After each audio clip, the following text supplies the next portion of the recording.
राधे राधे प्यारे भक्तों, आज मैं आपसे एक ऐसी बात कहने आया हूं जिसे अगर हृदय में बैठा लिया तो जीवन का सारा दुख, सारा क्लेश, सारा भ्रम समाप्त हो जाएगा।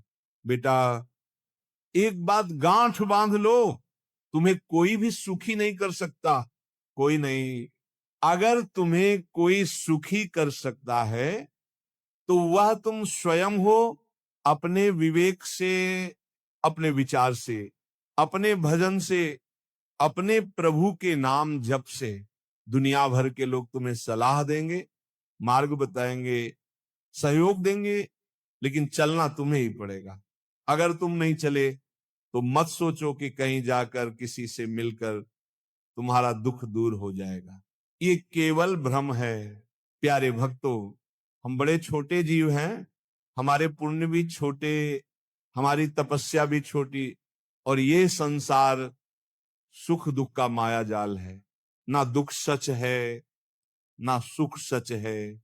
दोनों ही सपने जैसे हैं। अगर सपने में तुम चक्रवर्ती सम्राट भी बन जाओ तो जगते ही तुम वही बनोगे जो हो। हम तो भगवान के चिदानंद अंश हैं, लेकिन हमने खुद को स्त्री पुरुष, अमीर गरीब, अच्छा बुरा, इन छोटे छोटे लेवल में बांध लिया है। जब तक ये प्रपंच नहीं छोड़ोगे, सुख तुम्हारे पास टिक ही नहीं सकता। प्रेमी आत्माओं, भगवान श्री कृष्ण ने अर्जुन से कहा था, मात्रा स्पर्शास्तु कौन्तेय शीतोष्ण सुख दुखदा। हे अर्जुन, गर्मी, ठंडक, सुख दुख, ये सब आने जाने वाले हैं।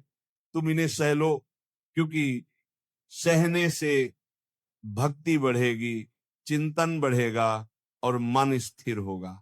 लेकिन एक बात याद रखना बेटा, ये जो सुख दुख है, इनका मूल कारण तुम्हारा अहंकार है। देह का अभिमान, धन, यश, रूप, कुल, विद्या, जवानी, ये सब तुम्हारे दुख के बीज हैं।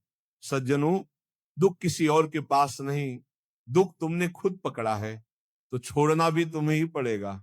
अगर कोई कहे मैं तुम्हें दुख रहित कर दूंगा, तो समझ लेना वह केवल तसल्ली दे रहा है। सच्चा उपाय तो यही है, जब चारों ओर अंधेरा छा जाए, जब अपना कोई न दिखे, जब केवल दुख ही दुख दिखे, तो याद करो, एक है जो तुम्हें आज भी प्रेम करता है, और वो है हमारे प्रभु। भजन प्रेमियों, मुंह फेरना छोड़ो, प्रभु की ओर मुख करो, नाम जप करो। राधे श्याम, श्यामा श्याम, राधा वल्लभ, बार बार प्रेम से पुकारो। क्योंकि जो सच्चिदानंद शाश्वत सुख चाहते हैं, मन का विश्राम चाहते हैं, भाग दौड़ खत्म करना चाहते हैं, उन्हें केवल एक ही साधन है, नाम जप। अब सुनो एक अद्भुत कथा। जब पृथ्वी पर अधर्म बढ़ गया, असुरों ने ऋषि मुनियों के यज्ञ हवन नाम संकीर्तन सब नष्ट कर दिए। तब सभी देवता ब्रह्मा जी के पास पहुंचे। ब्रह्मा जी बोले, मैं भी जिनका सेवक हूं, वही प्रभु आकर इस दुख का निवारण करेंगे। फिर सभी ने एकमत होकर कहा, प्रभु से विनय करनी है। तब भगवान महादेव जी बोले, कहीं जाने की जरूरत नहीं, हरि तो सर्वत्र व्यापक हैं, बस प्रेम से पुकारो और वो वहीं प्रकट हो जाएंगे। और हुआ भी ऐसा। सबने मिलकर प्रभु को पुकारा, आकाशवाणी हुई, निर्भय हो जाओ, निश्चिंत हो जाओ, मैं स्वयं अवतार लेकर भूमि का भार हरूंगा। और समय आया, अयोध्या के महाराज दशरथ, जिनकी रानियां माता कौशल्या, माता कैकेयी, माता सुमित्रा पुत्र की लालसा में थीं। गुरुदेव वशिष्ठ जी के मार्गदर्शन में पुत्रेष्टि यज्ञ हुआ। अग्निदेव ने खीर दी, और जैसे ही वह माताओं ने ग्रहण की, समस्त लोकों में मंगल होने लगा।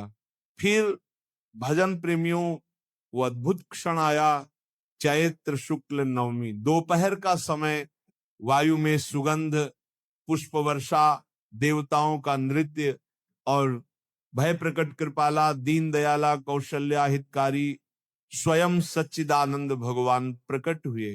पहले 4 भुजा रूप में, फिर माता की प्रार्थना पर बालक रूप में, और मुस्कुराते हुए बोले, मां, आपने जैसा पुत्र मांगा था, मैं स्वयं वही आया हूं।